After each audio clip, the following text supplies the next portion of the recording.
हरि ओम। ॐ सहनाववतु सहनौ भुनक्तु सह वीर्यं करवावहै तेजस्विनावधीतमस्तु मा विद्विषावहै। ॐ शान्ति शान्ति शान्तिः।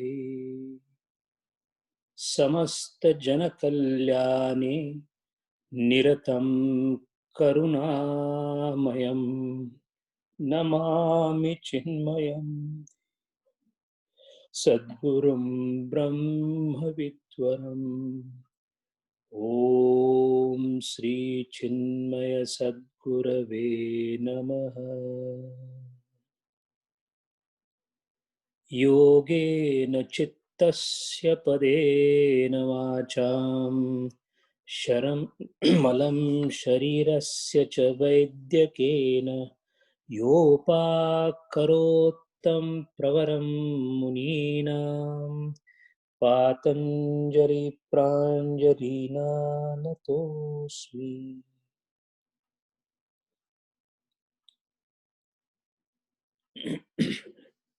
हरि ओम।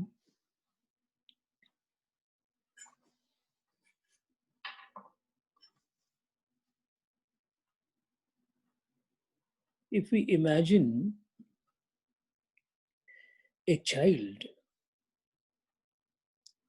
busy playing his childhood games with his compatriots or the friends, he is engrossed into the happenings of the children game. He is disappointed when one of the friend takes away some object from him. He is happy when he receives more object than the other friend, and the game is continuing. An observer who is not a child, a grown-up adult, when he observes this game, he realizes that how futile it is, because neither this game that they are playing has any value, nor it has any relevance to the adult world. The game that they are playing is all based on assumption that I am the king, you are the queen. These are my soldiers. That is how the children play. Now, from the child's standpoint, it is all real, absolutely happening.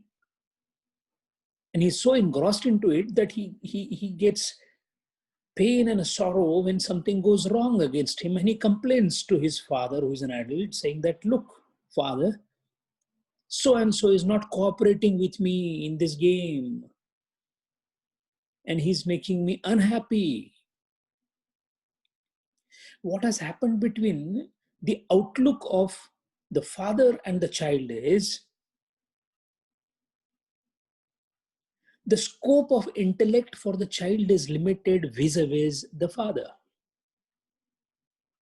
In other words, we find that the intelligence that we have, and when we say intelligence, it is basically a function of an organ which cannot be anatomically dissected, but its existence is presumed, and that organ is called buddhi. Buddhi, or the organ of intelligence, is the one which differentiates different people or different aspects of creation. If buddhi is the seat of intelligence, and if it is the intelligence which ultimately helps in deciphering what is around us, including us, then it goes without saying that how much intelligence one has is the deciding factor about how much you would know about the world. An ant crawling on the earth does have an intelligence, But perhaps the limitation of that intelligence is to the extent of she perceives the world through her intelligence. The very concept of size for an ant is limited because her eyes can see. My eyes also can see as a human being, so the eyes of ant. But the eyes of an ant can perhaps, in the scope of the vision, take a very large pebble as the largest object that the ants can see. And then the intellect of an ant would say that the largest size fathomable, perceptible is a pebble. That becomes a ridiculous concept if it is compared with the vision of a human being who says, no, no, Himalayas are the largest of the organs that can be perceived through the vision. What has happened in this comparison is it clearly indicates that the intellect exhibited by the buddhi is a deciding factor to know whatever is knowable.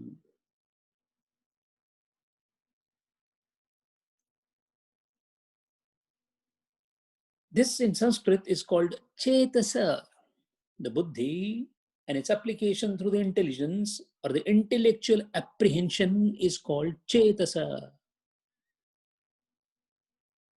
That is why there is this famous aphorism which says, Subhashitam, which says, Ayam nijaha paraha vitti ganana laghu chetasam udara charitanam tu vasudhaiva kutumbakam. What it means is, smaller and shorter the intelligence, dwarfing the intelligence, you will always fight as me and mine and you and yours. For the one who has a wider and a very huge mammoth intelligence, these petty differences shall not stand anywhere. The gist of the whole discussion is powerful the intelligence. There will be power of comprehension. The knowledge is nothing else but the byproduct of application of intelligence of the buddhi to the object of whose knowledge you want to take or undertake.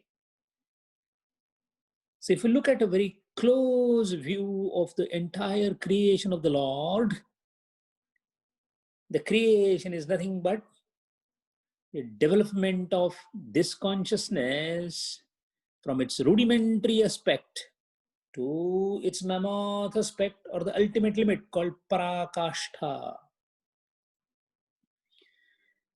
It's a huge kaleidoscope or the spectrum, the one end of which there is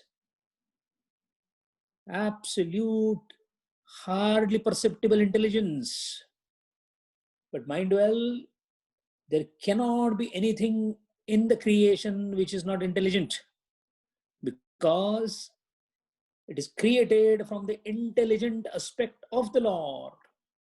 This is called Jnana Shakti. Because there is no other creator in this world, the Upadana Karana and the Nimitta Karana, both being Ishvara, the creation has to have what is there in the cause into the effect. So, all the creations in the universe, or the creation that are created so far, and the creations that will be created in future, shall always have an imprint of intelligence into it. This intelligence, which starts with a minuscule or a hardly perceptible intelligence, may be in the form of smallest organisms, starting from inanimate objects, achetana vastu, called achetan simply because the consciousness can either be in the form of static or it can be form of kinetic, which is called spurti. A stone is definitely conscious, but the consciousness is in a static form, while as the consciousness evolves, the consciousness starts exhibiting its consciousness through the action. When the consciousness exhibits through the action, we say the Jnana Shakti has become Karya Rata. So Jnana Shakti is followed by the Karya Shakti. And this Karya Shakti is possible only when the consciousness desires to be active. So every action has to be preceded by a desire. So a solid mass of consciousness in every entity will remain as a mass of consciousness without any activity if there's no desire. So the moment the consciousness has a desire, which itself is again springing forth from the consciousness itself, and that particular modification of consciousness in the form of desire is called Ichcha Shakti. So it goes without saying that the consciousness is present in all the creation in varying degrees, and the consciousness so present can either be in the form of a solid mass of consciousness or in the form of activated consciousness through its own Shaktis called Jnana Shakti, Ichcha Shakti, and Karya Shakti. These are the three aspects of the same consciousness. One is in the potential form, the another is in the kinetic form.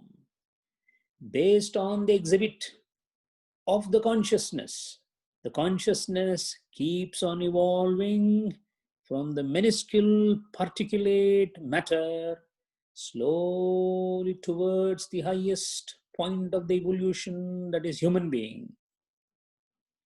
One of the reasons why so much of praise has been heaped upon human birth is because it is the highest expression of the consciousness by God so far. Naradeha Durlabha, because it is so rare for the consciousness to reach such a pinnacle. But unfortunately, the evolution of consciousness has a definite purpose behind it, and this very purpose comes across a big obstacle with the evolution of consciousness in the species of human beings themselves. The consciousness, when it evolves through Ichcha Shakti, Jnana Shakti, and Karya Shakti, the consciousness has inherent fruit into it, and that fruit is called knowledge. Higher the consciousness, purer the consciousness, higher will be the scope of knowledge available to that particular entity or the jiva. This evolution of consciousness makes the evolute possible to know about the creation.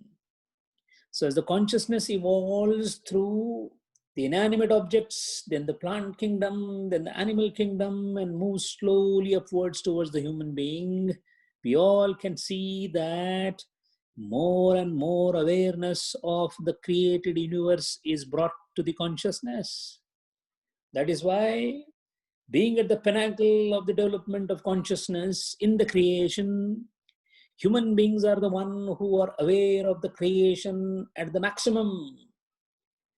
A dog or a donkey cannot understand the extent of creation, or none can understand it better in the creation than the human being. And a major change that takes place When the consciousness evolves as a human being is, for the first time, the consciousness lets the creation pinnacle called human being perceive himself as a subject and perceive others as an object. So far, including the animal kingdom, they don't have any subjective feeling, in the sense they cannot know that they are the subject. They know the object. And when you know the object and you're not aware of your own self, called subjectivity, then it is called as bhogayoni. A tiger knows what to eat, what not to eat. The consciousness has evolved up to that point. But the tiger doesn't know that he is a tiger, and The there audio is is gone, sorry, Sanjay ji. Is it okay now? Now it's okay. So the consciousness of the tiger is restricted to the fact that he is devouring a prey and that is his food. But he's not aware that as a subject, he cannot keep himself away from the subject called tiger. I can say that this is my body. So subjectively, I know that I am a subject, which is a high evolution of consciousness possible and made possible, made available only to the human species. If this is the case, then the place where this development of consciousness happens is called buddhi. We already saw that. This buddhi, as it becomes more and more receptive, and receptivity of buddhi means it becomes more and more clean to receive the consciousness. Cleanliness or purity of buddhi to receive the consciousness is described in the Sankhya philosophy as the conscious apparatus called buddhi becoming sattvika. Because of increase in the sattva guna in the buddhi, the perception becomes stronger, brighter, and purer, simply because the consciousness is able to dwell and reflect beautifully in a clean buddhi. So amongst the human beings again, the consciousness varies in the degree of ability to reflect the consciousness, not the consciousness. All are conscious to the same extent. But the very fact that the consciousness is reflected differently in different people because of the quality of the intellectual apparatus called buddhi.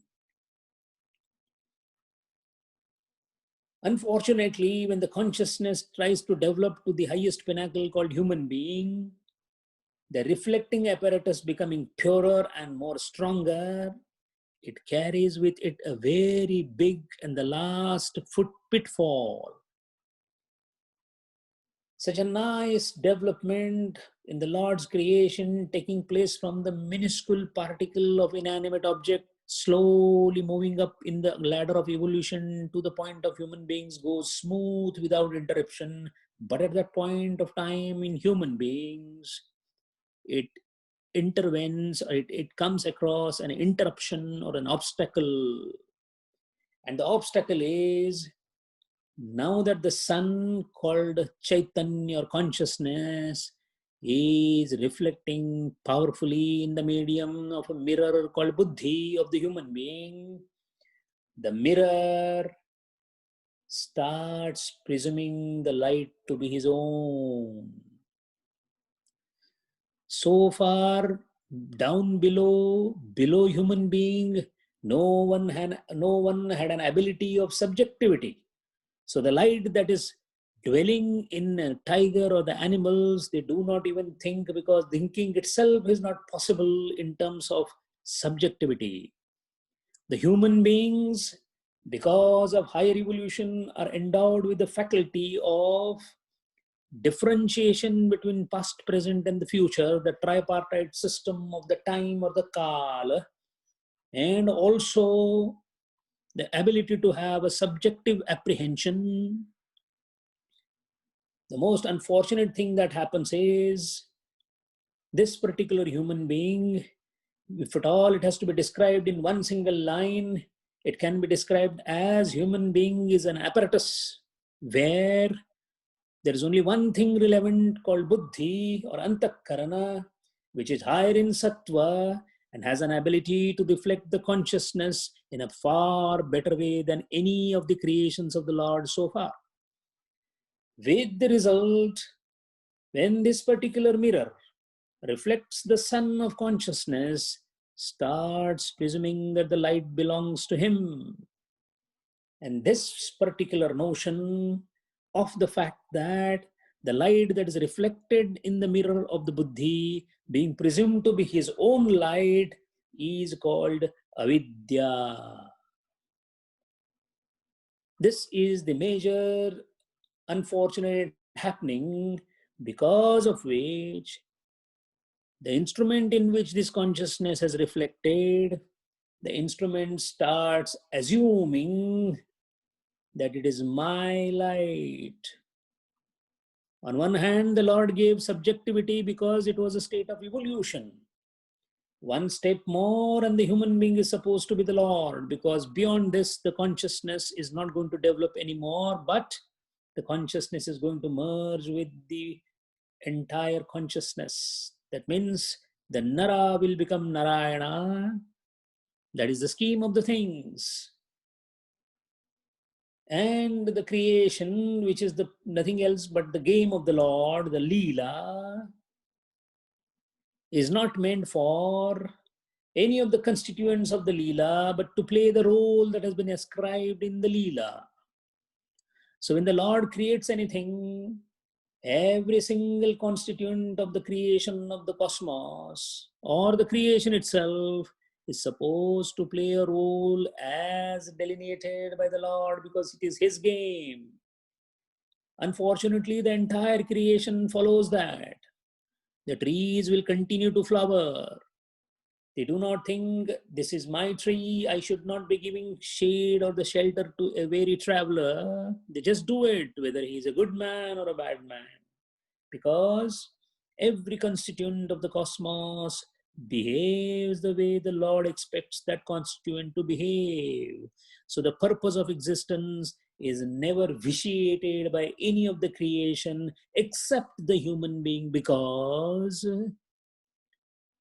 in the development of consciousness, the Lord has given the higher level of consciousness to the reflecting medium of man called buddhi, which unfortunately, moment the subjectivity is brought into it, it gives a feeling that I am the anchor of the light. I am the consciousness.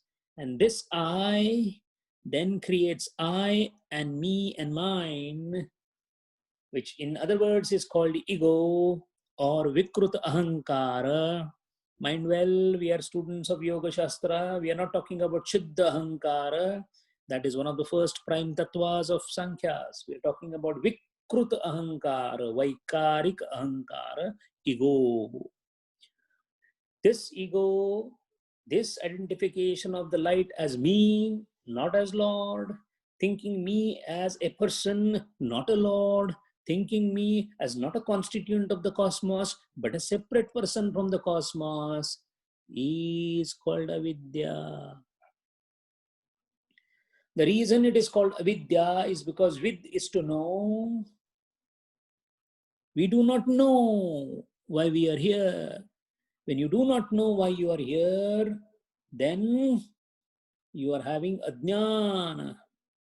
And because you do not know why you are here, we start presuming our own ideas why I am here, which is called vikshepa.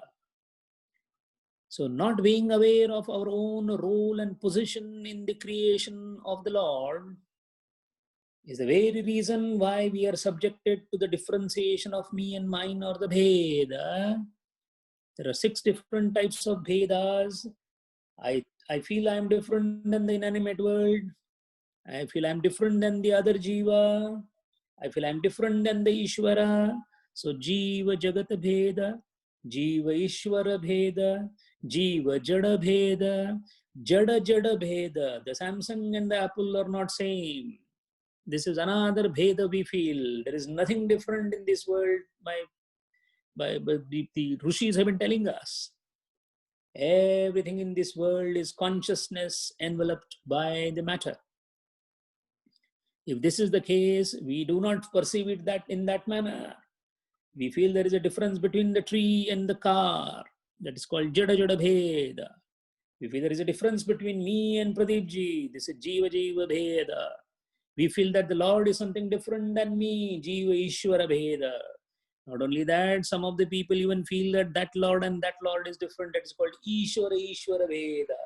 So it's all different differentiations that we carry in our mind, and that is absolutely perverted use of the consciousness by the human mind simply because of grabbing or usurping the light that is thrown on the mirror of the buddhi and mirror thinking that he is the sun instead of realizing that he is the reflector of the sun.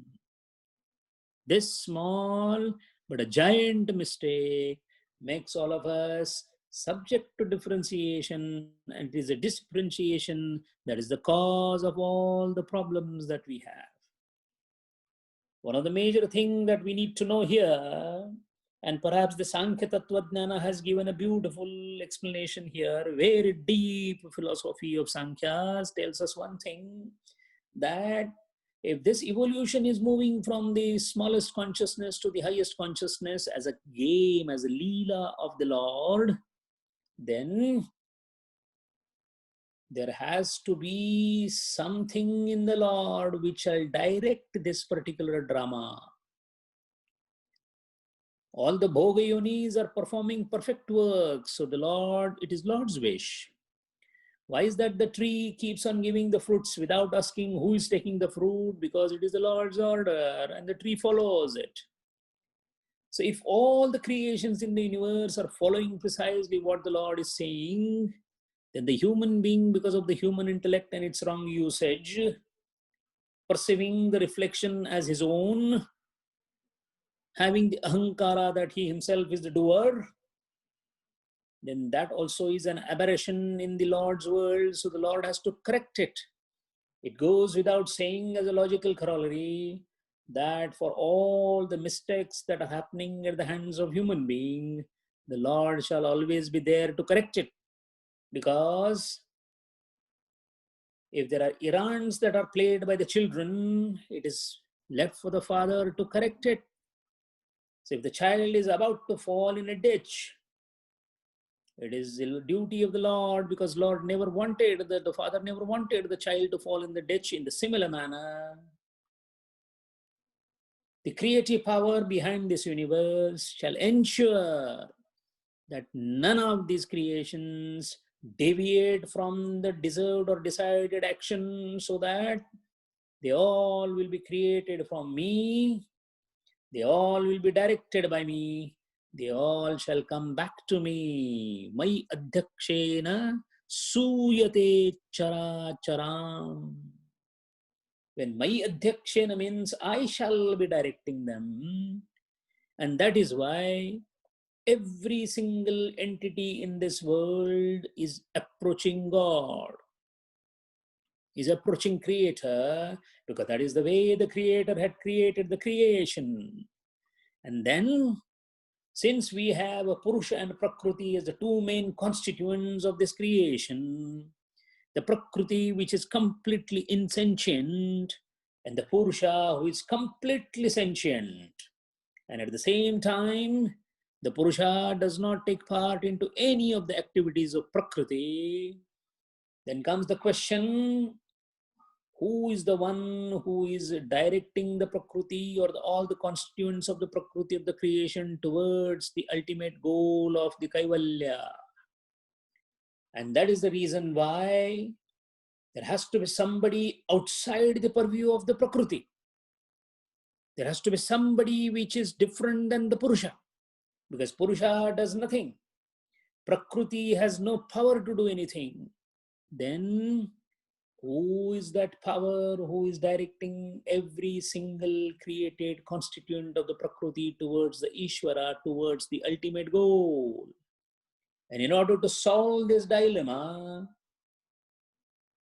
an entity was told to us by the Sankhyas, and that entity is called Ishvara. Mind well, Ishvara is neither the part of the Prakriti. Now comes the question. If it is not the part of the Prakriti, then how is it that it works in the Prakriti? That's the first problem of the dilemma. And the second part is, Purusha is called as, if the Ishwar is called as Vishesha Purusha.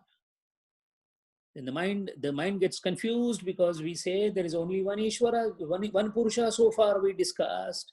Who is this Vishesha Purusha? So technically, if you look at the creation, just for the sake of understanding, if you look at the nation, every country has a constitution.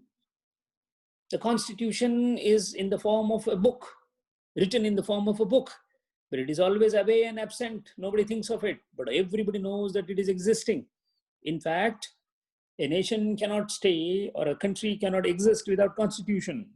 If this is the case, the constitution then creates the office of prime minister, the chief minister, the MLA, the rural head. All these people get their power from constitution. So constitution can be then said as a potential government, although you can't see, although you can't find out its limbs. It is the entity that is actually supporting the entire government. In the similar manner, in any country, there is a constitution, there is a government apparatus, starting from prime minister right up to the last rural head.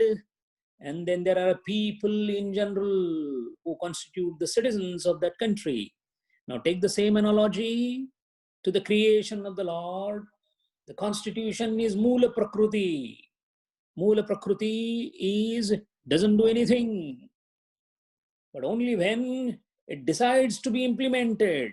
The constitution, even if you write in the form of a book, unless it is implemented, no government can be formed. So a constitution is a potential creation.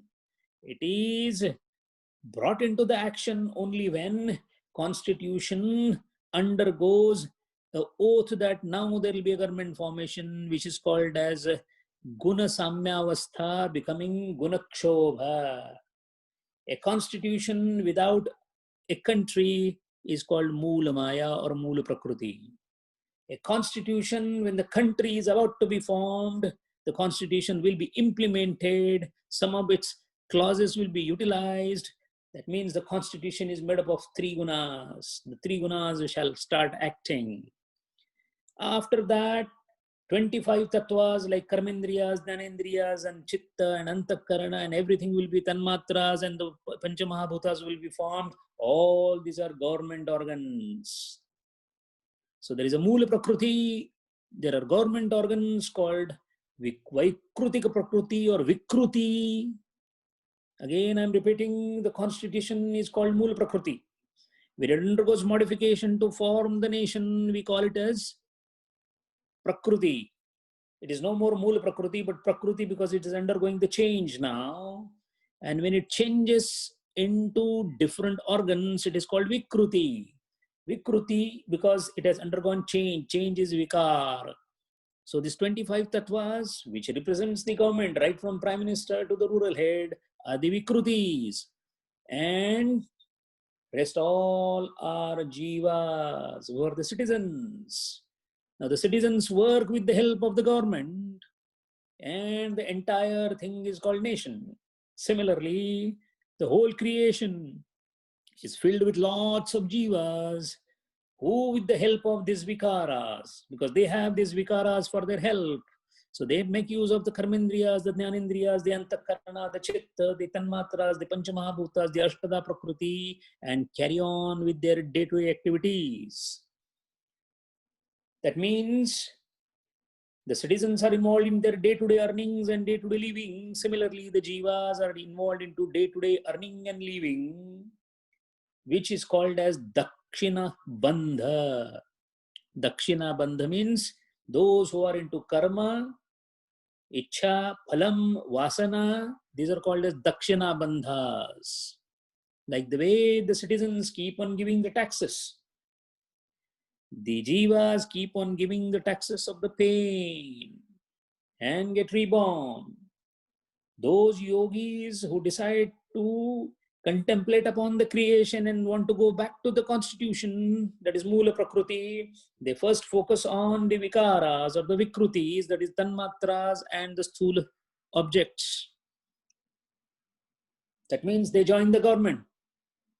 As they go higher up in the government, the samadhi avasthas are accordingly defined. At the lowest level is Savitarka Samadhi, where you join the officials at the lowest rung. And the highest one is Asmita Samadhi, that is almost reaching to the state of Prime Minister. So all these Prime Minister up to the rural head, they are into these different types of Sampradnyat Samadhi. This is where the yogi reaches, and if he dies there, then he becomes a Videha Deva. So he officiates on that particular official capacity. So if he's a minister, he shall be minister. They are given different names. So Brahma, Vishnu, Mahesha, these are the ministers at the ministerial level.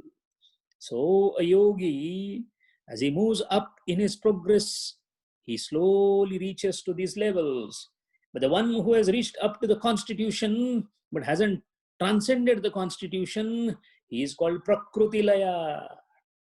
Now the Prakriti Laya will remain in the constitution till the nation is there. When the nation is destroyed, naturally the constitution is destroyed. That is the time when the new constitution comes into the force and the new nation comes into the force. In other words, when the Lord creates the whole, he destroys the whole universe under Mahapralaya and decides to create the new nation or the new Srushti, that is the time this Prakriti Laya will come into the picture and then gets emancipation. So we have those who are tied to the government offices. They are called as Vaikrutika Bandha. They are called as Videha Devas. Those who are the citizens or the jivas, subjected to the Kama and Ichha and Vasana, are called Dakshina Bandha. And those who are at the Prakriti level or the constitutional level, remaining merged into it, they are called as Prakriti Devas or Prakriti Laya Devas. So there are three bandhas, three levels: Dakshina Bandha, Vikruti Bandha, and Prakriti Bandha. Three types of people: Dakshina Bandha Jiva, Vikruti Bandha Videha Deva, Prakriti Bandha Prakriti Laya Deva. Now, the one who always is there and guiding all the creation towards him cannot make an exception of not guiding even the vilest, even the wicked of the person. So, such an entity which is not the part of the creation, not a part of the Prakriti, which is not the part of constitution or anything else down the line, yet who directs the constituents of the creation towards him is called Vishesha Purusha, who is called Ishvara. Because he is not in the part of the creation, he is not subjected to any of the bandhas.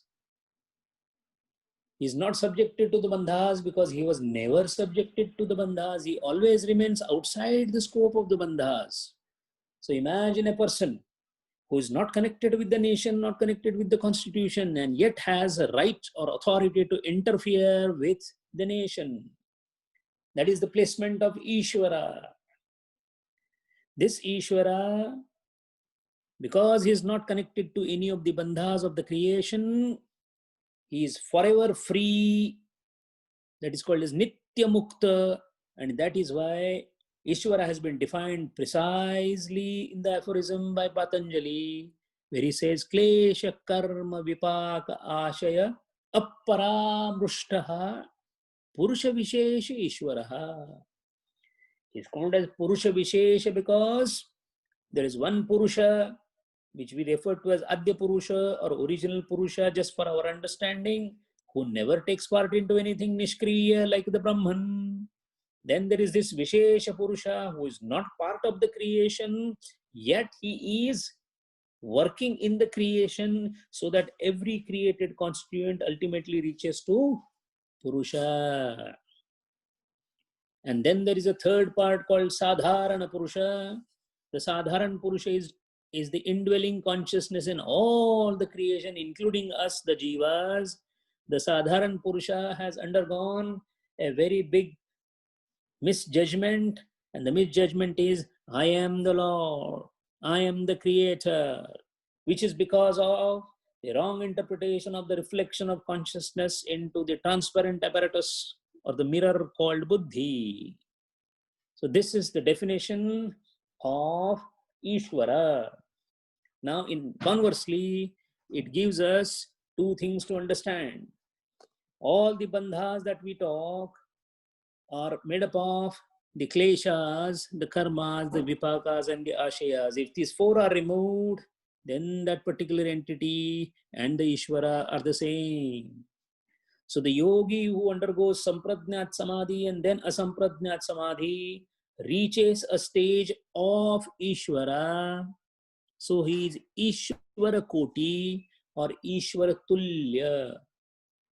Then what is the difference between this Ishvara and the Ishvara that the yogi has become? They are same. The only difference is a yogi has to transgress the three bandhas and then reach Ishvara stage, while Ishvara was never in the bandhas. He was Nitya Mukta.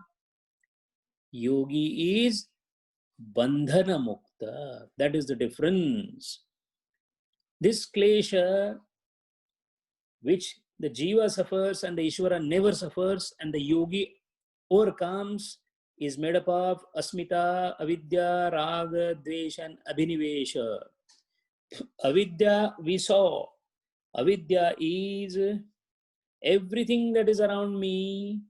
If I know that there's only consciousness, then because the consciousness is same everywhere, ideally I should not be saying anything around me, including me, as different. Everything has to be one, which is not so. That is because the differentiation is because whatever is around me, which is because of the vikaras, they are anitya, they are ashuchi, they are dukkha, they are anatma, but I consider them as nitya. All my relations as nitya, all my objects as nitya. It is ashuchi sukha, and that is why it is called avidya. Asmita, this asmita is precisely the ego that we just described. Thinking myself to be the doer because the intellect or the antakarna that I have, which reflects the consciousness, I consider that consciousness and the reflection to be mine. So it is like the mirror who is claiming to be the originator of the light, although he is a reflector of the light. The originator and the reflector, instead of turning back and looking towards the sun as the origin of the light, the mirror keeps looking in front of him to the light that is reflected, thinking it is I who is reflecting the light. That I is called asmita. That means calling buddhi as atma, calling buddhi as atma, or it is called as druk darshan shakto ekatmata eva asmita. Third is rag. Anything anukula jnana. For example, when I eat a sweet, what I actually get is a jnanam, because my consciousness is touching the consciousness of that particular object. And that meeting of consciousness gives me happiness because consciousness itself is anandam. But I presume that the object is the object source of happiness, and that is why I like that object. This is called anukula jnana utpanna priti. Anukula jnana utpanna priti is raga. Similarly, pratikula jnana utpanna krodha is called dvesha. So avidya, asmita, raga, dvesha, and the last is abhinivesha. Abhinivesha means, in very small and very simple word, fear of death. No one wants to be lost. Everybody wants that he should last forever. And I'm sure there is not one single soul who feels that doesn't matter if I'm not existing. Everybody says, I should exist. There's a constant vibration inside. Dhaneshwar Maharaj says, Ervi sarvanche hruday deshi. Me, aisi buddhiga. That means that which is constantly giving me a feel that I should exist. That is the reason why we are afraid of death. And this particular fear of death is called abhinivesh. So these are pancha kleshas. We are going to study all these kleshas in detail into the next pada. Then comes the karma. Kushala akushalani karmani. That means dharma, adharma, rupa, karma janya samskara is called karma. You do a particular karma, you propitiate in front of the God, it is a karma, it is called dharma karma. You go and rob somebody, it is a karma, it is called adharma karma. Depending upon the karma that you do, each karma has to have a phalam. Sir, you may be praying incessantly to the God, it is a karma. You shall be getting incessant punyam and you shall be experiencing happiness incessantly. So karma and phala. But the fact is, karma itself is a bondage. And that is why when Lord says, as the highest shloka of Bhagavad Gita, he says not only a dharma rupa, partha, sarva dharman parityajya, dharma adharma to parityajya, but sarva dharman parityajya also. Why? Because I am without dharma. Dharma is a character. I am characterless. I am even good characterless. That is why karma. Vipak, karma phala iti vipakam. The fruit of the karma is called vipaka.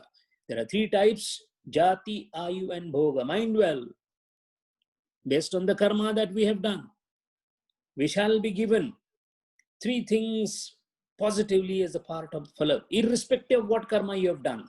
Jati, ayu, bhoga. Jati means which species you will be born in. Will you be born as a tiryak yoni, as a pig, as a monkey, as a human being? That shall be decided by the karmas that you have done, because the phalam of that karma, for example, you've been always constantly troubling the people. You have troubled them so badly, you shall be born as a stray dog where everybody will pelt stones at you. And that is why, in order to have the phalam of that dushkarma, you shall be having a body suitable for getting the phalam of that karma, so you will be born as a dog, shwanam. So jati, ayu, how long you shall suffer depends upon what type of bhogas you have. If in this life of mine, I have a bhoga of having two children, having wife, having father, having mother, having gone to Dubai, having gone to this place, meet that person, based on runanubandha of my karma, I shall be having number of years decided for me. In fact, all the sicknesses and the diseases, all the untimely deaths, and a person of Winston Churchill's character who continued to drink throughout his life and has smoked enormous number of cigars in his life, even lived up to 96 years. Although he was under tremendous stress as the leader of a Second World War, because his ayu was decided at the time of birth. And we do see the physically fit people dying at a very early age. So, ayu is something which decided as a part of the phalam of the karma that we have done. So, karma phala vipakam decides the jati, the ayu, and the bhoga. Bhoga meaning what shall be coming in front of me in my plate. You might be bestowed with a beautiful child, or you might be bestowed with a deformed child. You might be bestowed with a stupid and a dirty and angry husband, or you might be subjected to a Xantippe-like wife. Mind well, we always look at the wife and say that, what is my naseeb? Why did I get this? You don't understand, it is my own creation. That wife which is troubling me is my trouble coming back to me. So there's no point in blaming the person who is troubling me. I have to blame my karma that I have done. So instead of cribbing about the phalam that I'm getting now, I shall be more intelligent or more cautious not to commit the same kind of karma. So irrespective of the phalam that I'm getting, my karma has to be pure so that I do not get Zantipi again, or I do not get a very worst kind of husband again. If I have inflicted the mental troubles on somebody, I shall be in a position of relationship where I'll be constantly under mental torture, to the extent that if I have really tortured somebody very badly in my previous karma, I shall be suffering from psychological or psychiatric disorders. Another problem is whenever we are having karma phala vipakam, at that time, because we have pain and sorrow, we keep thinking that I should get a good child, I should get a good husband, I should get a good wife. That means again I desire. So what is happening is, because of desire I'm suffering, because of desire I'm enjoying, and in suffering and enjoyment I'm again desiring. This again desiring is called vipaka utpanna anugunha vasana ashaya. This is called ashaya.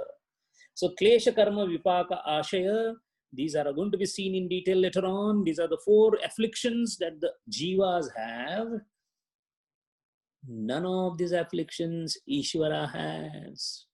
Ishvara never had these afflictions, never has this affliction, never will have these afflictions. So such a Ishvara, which is a Vishesha Purusha, that means it's a type of a Purusha. It is not the Purusha, but it is different than the Sadharana Purusha.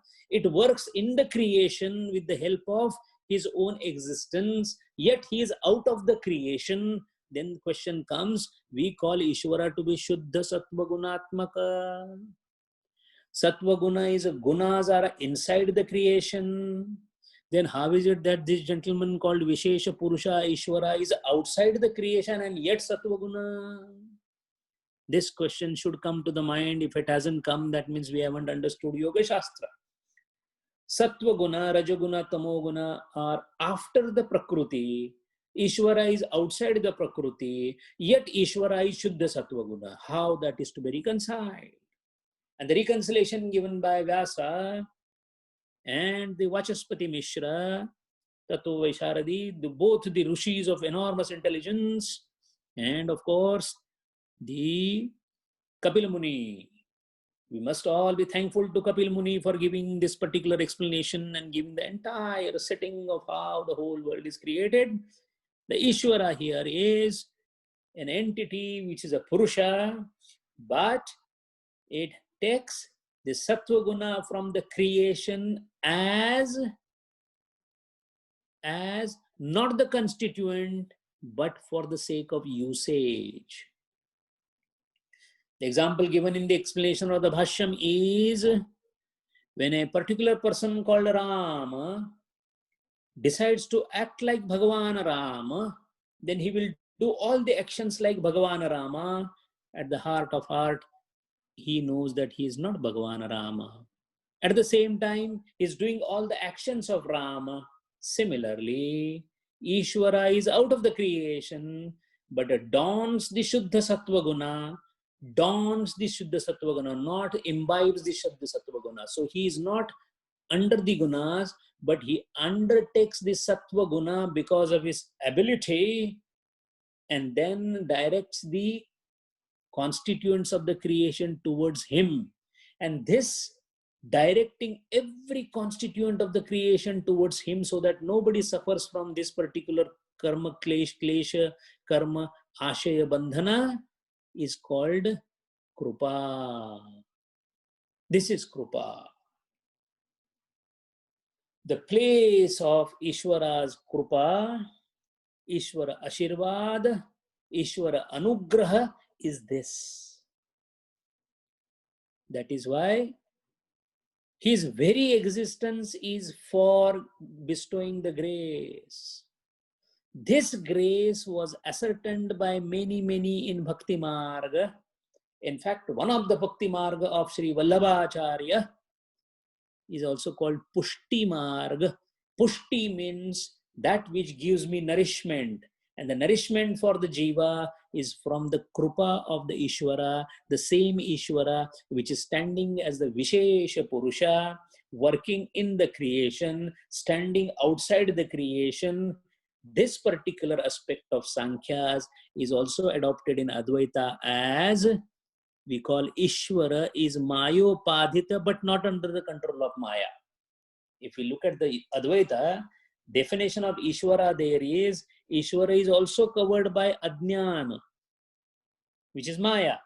But he is not under the control of Maya. That is why he is Nitya Mukta and Shuddha and Jnana Yukta, etc. This concept of Advaita has come from this concept of Ishvara, which is the Vishesha Purusha, from this particular mantra that we are studying right now. So that means now we know what precisely Ishvara is.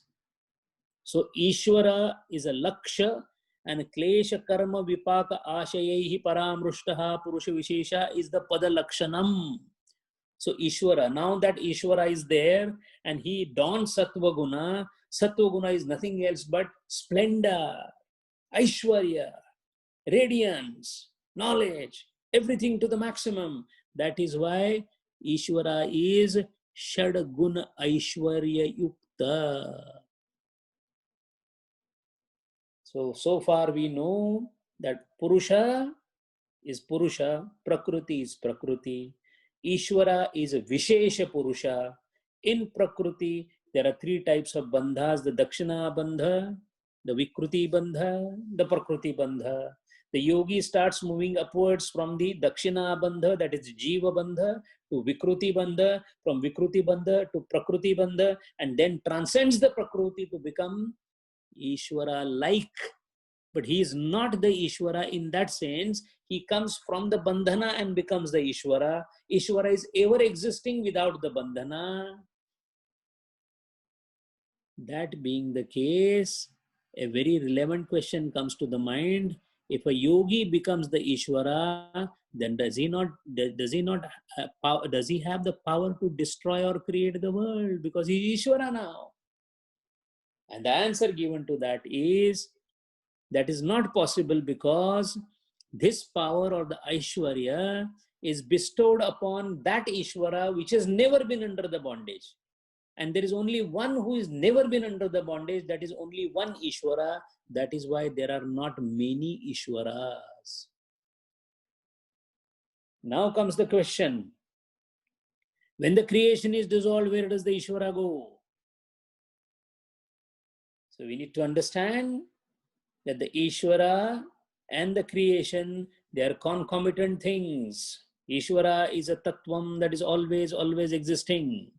It is not a Tattvam in the form of 25 Tattvas. So Ishvara is not a 26th Tattva. It is a part of Purusha only, called Vishesha Purusha. So whenever the creation is again dissolved and recreated, moment it is recreated, Ishvara is there. Ishvara was there before the creation. Ishvara will be there after the creation. With every creation, there will be Ishvara there. And it is this Ishvara, that is the reason why most of the Rishis and Munis say, Hey Bhagwan, teri krupa hai. Ishvara, you are existing, that is why I am here. Why constantly we pay our respect to the Ishvara is because the very fact that this Sattva Guna slowly keeps on rising so that you ultimately reach towards Ishvara is whose wish? It is the wish of Ishvara, which reflects in all of us to reach the Ishvara. So that is why Ishvara is a Vishesha Purusha. Then another question is asked. If this is the case, then is there only one Ishvara or there are many Ishvaras? There is only one Ishvara. Why there are no many Ishvaras? Because when you have two things existing, then there is one old and one new. And since there is no new and old in Ishvaras, the Ishvara is only one. Another question that is asked, which is discussed by Vyas Maharshi here, not the same Vyas Maharshi, the Vyas Maharshi, the Tikakar, Bhashyakar of this Patanjali Yoga Sutra, as well as Vachaspati Mishra, as well as Vijnana Bhakshu is, who guarantees that such an Ishvara exists? What is the proof that such an Ishvara exists? And the proof is not by the inference or anumana, but with the help of agama or the Vedas. So that means Vedas have been there as the apostle of knowledge, through Vedas, Astitva of Ishvara has been ultimately established. And Vedas have been established because of Ishvara. So that means Ishvara is the proof that Vedas are there, and Vedas are the proof that Ishvara is there. They are mutual proofs of each other. That is the reason why Vedas are called Apaurusheya. It is not because of any humility, humbleness, that my name should not be there. That is not the concept behind the Apaurusheyata. The concept is, it is created by Ishvara. So Ishvara created Vedas, and because Vedas are written where there is Ishvara's presence mentioned, so Ishvara exists. So Ishvara's existence is because of Veda, Veda's existence is because of Ishvara. They are mutually supportive in terms of proofs of each other.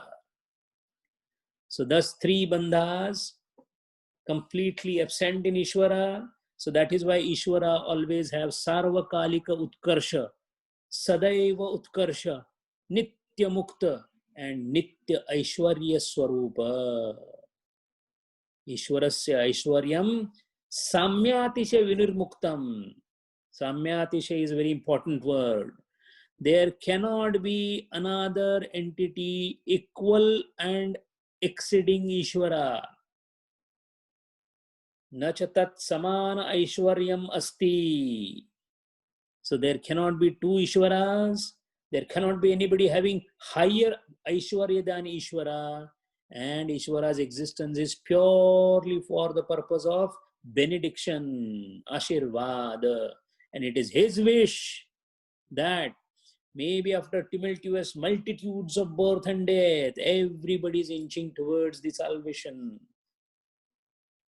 The fact is, his blessings or krupa become stronger and powerful for those who try to go closer to him. That is why, after such a human efforts of mountainous efforts of yogi in this sampradnyat and unsampradnyat samadhi, as an alternate, Patanjali Maharaj says, either do so much of human effort or pray to the Ishvara Pranidhana Dva. That is why this is the concept of Ishvara. Hopefully it is clear to us. Now we are going to see the pranidhana of Ishvara. If at all we have to do the worship of Ishvara as told by Patanjali Maharaj, what do we do? Do we go for getting flowers and the incense sticks and the pure water for ablution? Or this particular pranidhana bhakti is of a different type? Ishvara's bhakti is of a different type. Ishvara is Nirakara. So this Ishvara has guna because he's Shuddha Sattva Guna. So he's a Saguna Nirakara. Now do you understand? Within the Prakriti, when we worship to somebody as God, it is a Saguna Sakar. Beyond the Prakriti is a Saguna Nirakar. And then beyond the Vishesha Purusha Ishvara is that Purusha which is Nirguna Nirakar. This is how Saguna Sakar, Saguna Nirakar, Nirguna Nirakar concept has been placed in the philosophy. Hari Om. Om Purnamada Purnamidam Purnat Purnam Mudachyate Purnasya Purnamadaya Purnameva Vashishyate. Om Shanti Shanti Shanti. Hari Om Shri Gurubhyo Namaha. Hari Om.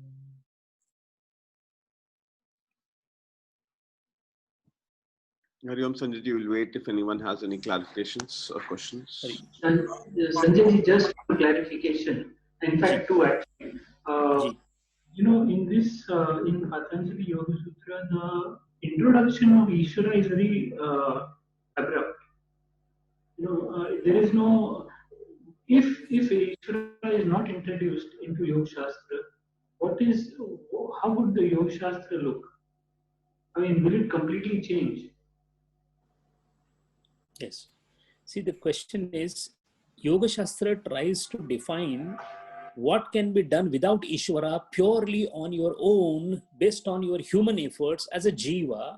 You keep on doing whatever has been described in Asampradnyat and Sampradnyat Samadhi, both the Samadhis.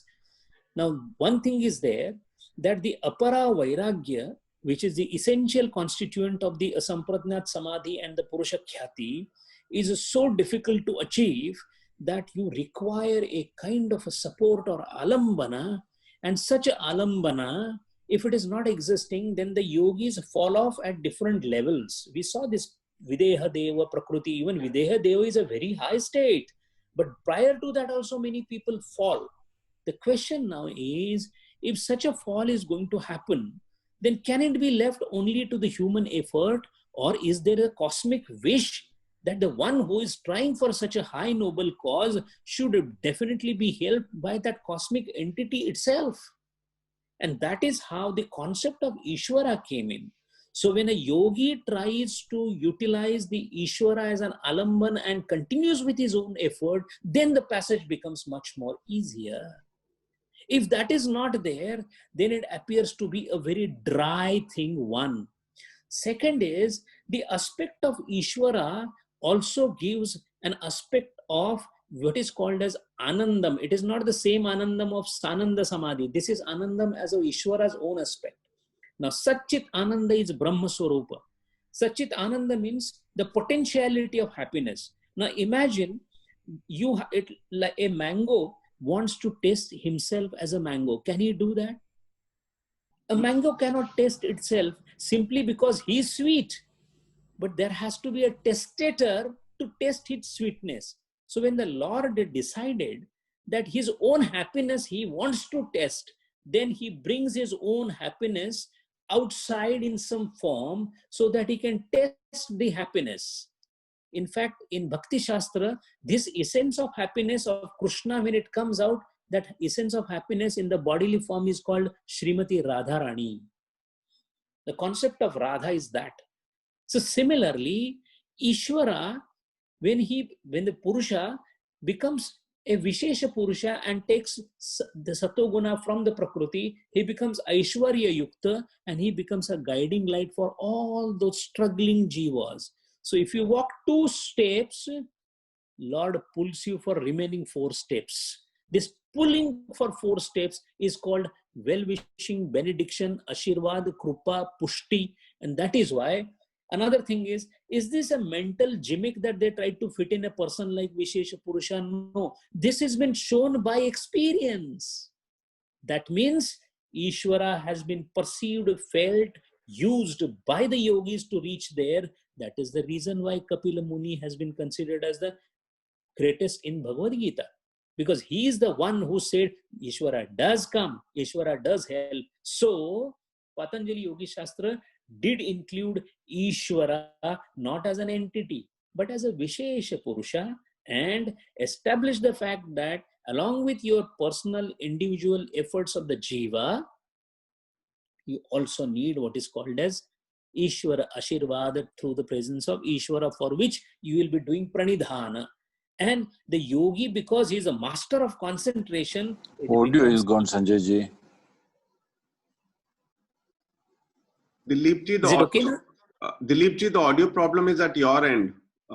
Because my audio Yes, sir, seems we can hear. We can hear very clearly.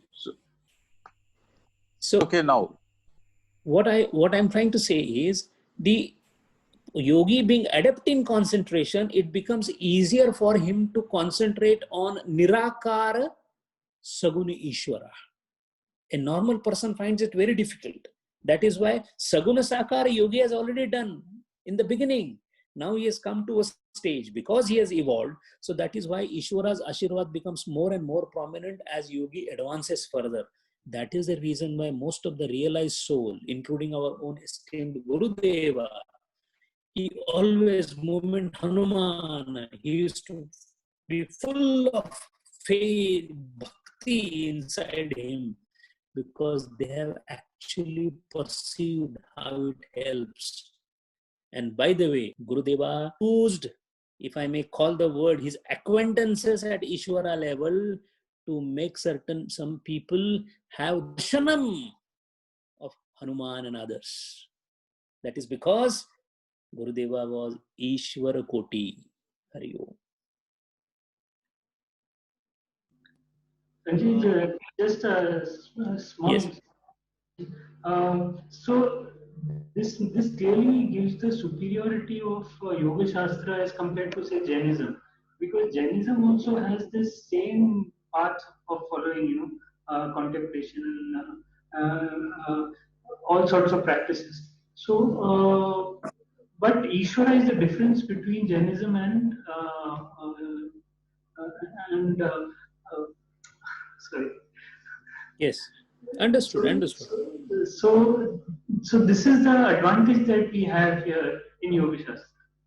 Yes, again, it depends on one thing. Suppose if I tell you tomorrow that please keep trying your sadhana, forget about Ishvara, then also you will encounter a particular force, and you may call it as a force or the niyama that is existing in this in the cosmos. Now I may name it as Ishvara, you may call it as a force. So that is why in Jainism they say it is a niyam. That's why they said it is all by niyam. The whole creation is going as a particular rule. Why do you require a niyamaka Ishvara? Even Buddhism asks the same question. Buddhism says everything is going as per the rule. Why do you require a ruler?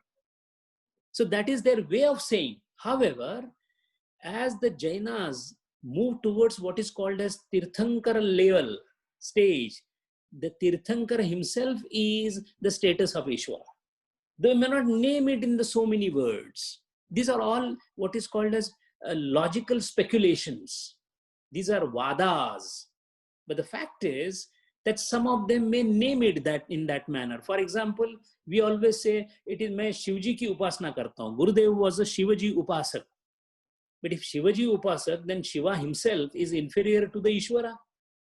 And Gurudeva transcended even Shiva. It is not that way. It is the thing is that it depends on what words you use. Philosophically, you may differ from each other. For example, if you are wearing a very clean white shirt, you may say that, I am having a clean white shirt, or you may say that it is a shirt without any blame.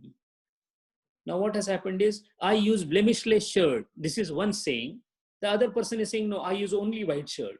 What has happened is the essence remains the same. That is why irrespective of whether it is Nirishwara Darshana or Aishwarik Darshana with Ishwara Saishwara Darshana, whether it is believing in Vedas, not believing in Vedas, all of them have come from the same Strota.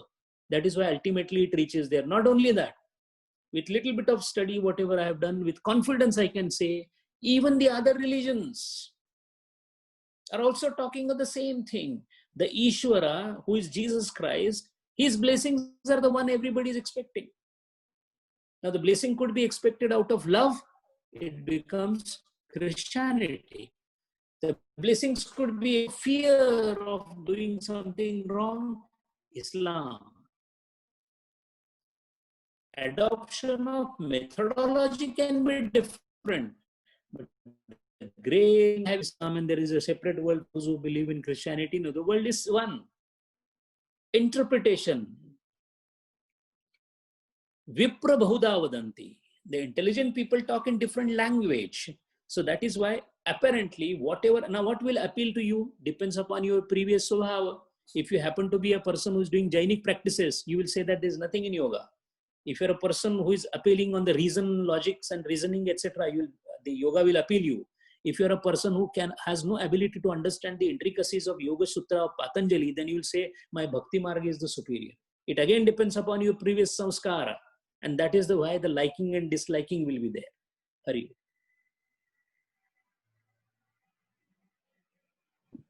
Sanjay ji, just a question. Why is the same, unless I've got the pronunciation wrong, but we use Asmita at the ignorance level, and then we also talk of Asmita at the Samadhi level. Yes.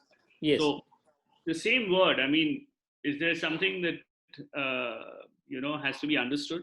Yes, I can give you one line of Swami Krishnananda, disciple of Swami Shivananda.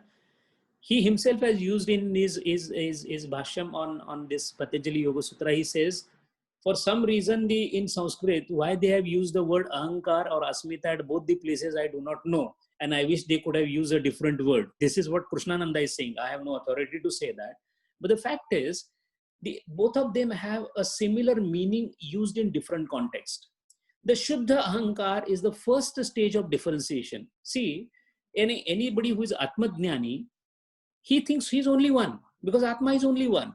So when there is only one, there is no aspect of two. The question is, aspect of two comes only when I feel I am. If I say I am, that means I am not that. That's why in the beginning of the creation, Lord created this differentiation. Otherwise, the creation is not possible.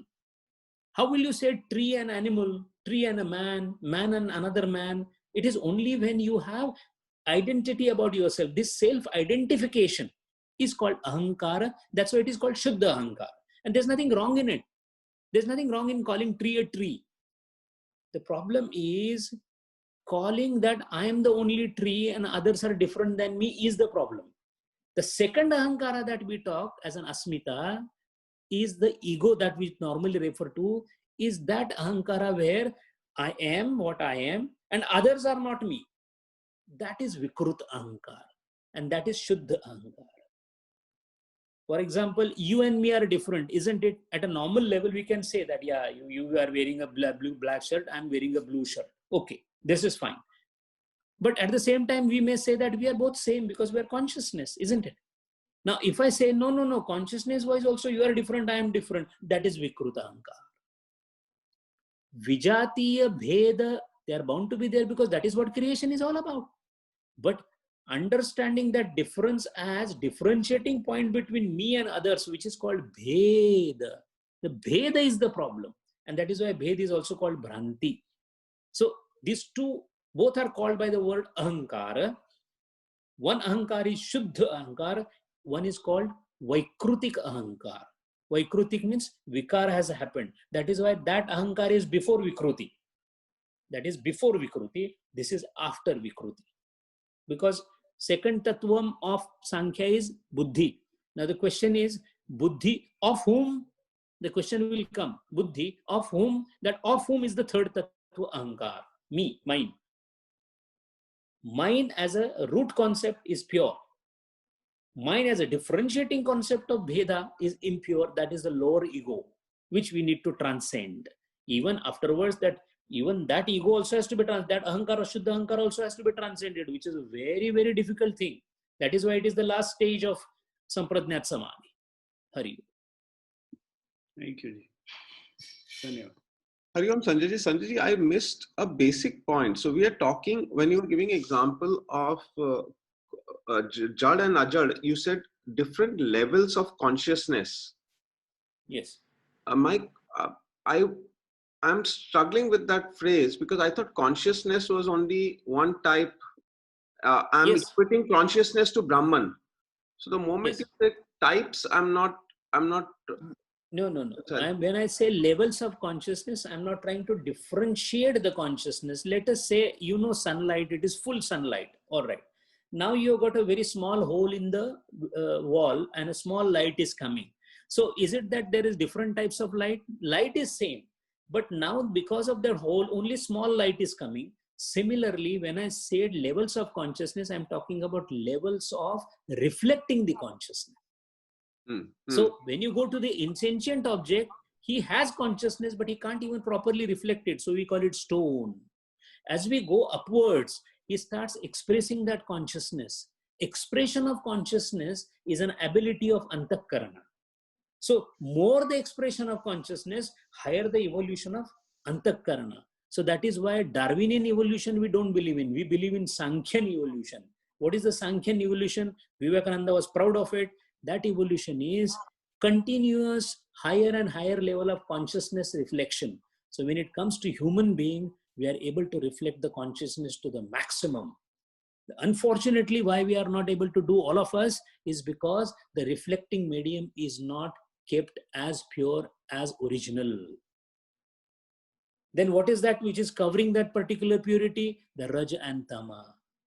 So if Rajatama is reduced, Sattva will come. Moment Sattva starts going up, the person changes. We call him as an intelligent man, a Nobel laureate, a Rishi, a Muni. This is how the consciousness moves up. So uppermost level of reflection, reflective ability is human being. Doesn't mean that he will reflect it completely. He himself may reduce its ability by putting the dirt on it. That is our own creation. But the apparatus, for example, in stone, God hasn't given the mirror at all. So there is no reflection. The pristine, clear, Kabir Maharaj calls it as diamond, hira. Sad kaho sangram hath mein hero ayo. Diyo murakh re aat bande no gamayo. The diamond which is there as an intakkarana, that is what, and that's why all sadhana in one word is increase the sattva-guna. Whatever you may call, you see Vedas, you see only one thing, increase the sattva-guna, increase the sattva-guna, so that the antakarana becomes more purer and purer. And once it becomes purer, then the tendency to even shrug off the sattva-guna will come. That is why nistraigunyo bhava, after you achieve the sattva-guna. You can't just jump to nistraigunyo. So tama to raja, raja to sattva, sattva increase, sattva increment, leading to a state where you feel sattva has to be also thrown away. Moment you throw away sattva is called as paravairagya. Paravairagya is an essential condition for purusha khyati. Hari Om.